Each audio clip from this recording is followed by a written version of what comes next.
Ito po ang munting alaala sa kasaysayan ng Baguio City.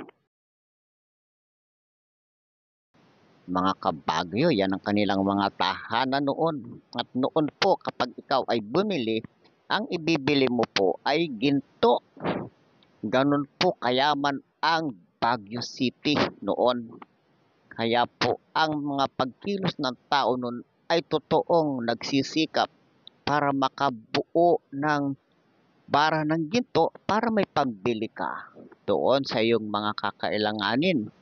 Noon ay babae at lalaki ay nagtatrabaho po dyan sa Baguio City. Ayan po yung nakita nyo may tower na yun sa dulo. La Trinidad Provincial Capital. Isa po sa unang tao ng Baguio City ay si Antonio Baguio ng 1893. Siya po ay tumira na sa Baguio City. Ang pagdurog po ng bato noong panahon ng mga unang tao sa Baguio ay hindi po makina. Ginagamit po ay maso. Ang mga lalaki po ang magbibiyak-biyak ng bato at ang mga babae naman sila ang maghahagot patungo doon sa pinakamatigas na bato at doon dudurugin ang maso para lumitaw ang ginto. Masisipag ang mga tao noon at matutyaga, malalakas.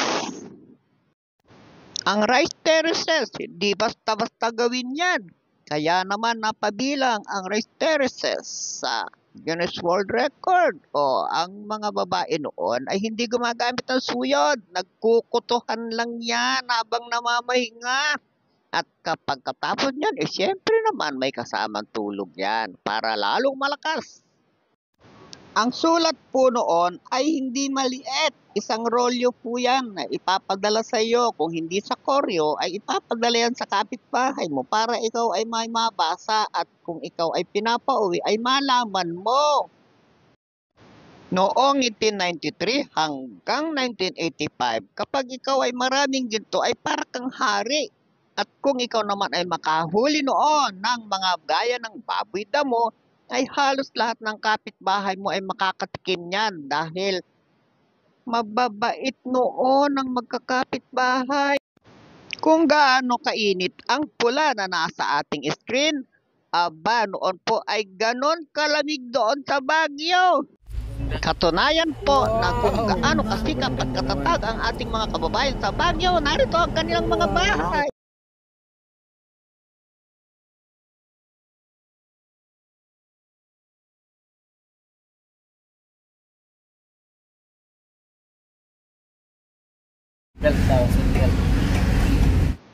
Noon po kapag huhuli ka ng mga pato ay pagtutulong-tulungan yung huli niyan. Ayo.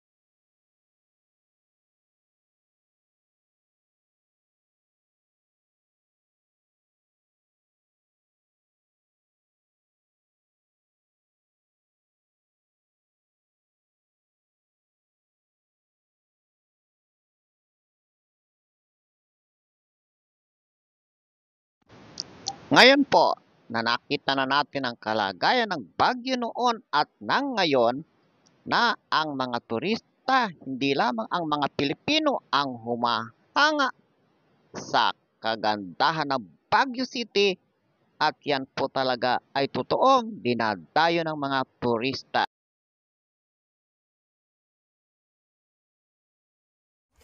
Dami may sira, sayang, hindi mo makukuha. Huwag mo pick upin. This one lang. Yan o, laki o.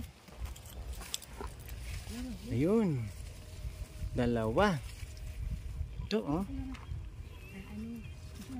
Gapitin mo, habaan mo pa, habaan mo. Oo. Yan. Saka yan. Oo, yan. Ito. Yan ako, kaganda. I love picking. Ano, sobra na tayo. Sobra na? Hati-hatiin na lang. Ititimbang natin doon. Tapos hati-hatiin na. Oo. Oh, laki, sige. Ano, finish na? Kasi di ba pag puno daw dyan, isang kilo. Isang kilo. Ito, isasabay pa natin yung kanila. Oh, may Oh, ano pa yung ito na. Oh.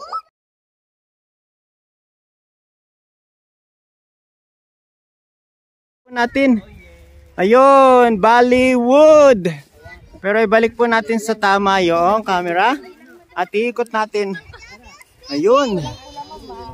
Ito po lahat na ito ay kung hindi man lettuce